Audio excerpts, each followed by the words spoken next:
Bisik iblis coba menghasut insan, memujuk halus bisa mengulik perasaan. Tertarik terjerumus belayar bersamanya, tergoda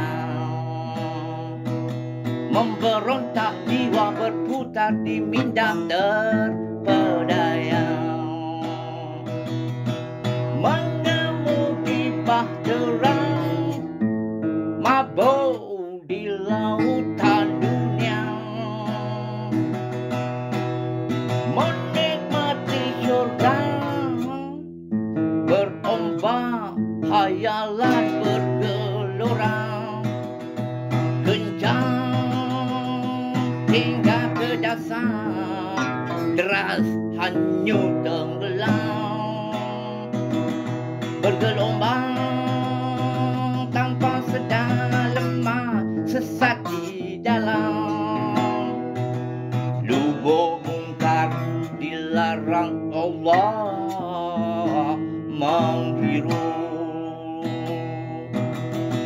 Jijik kotor bersarang, sampah bersarang, mengalir dosa tak terbilang, dibayar sengsara detik mendatang. Di hari muka akan berlangsung pelaksanaan hukuman setimpal dari Tuhan, dengan adil lagi saksama ke atas segala perilaku kita semasa bernafas di muka bumi. Di sana kenyataan segala janji Allah akan menjelma nanti.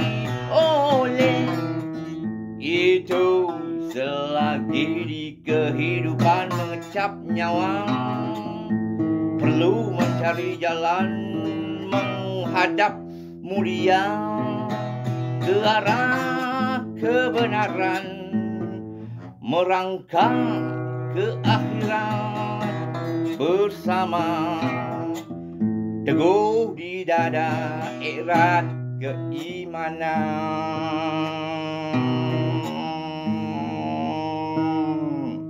Terpisah dunia, selamat di sana.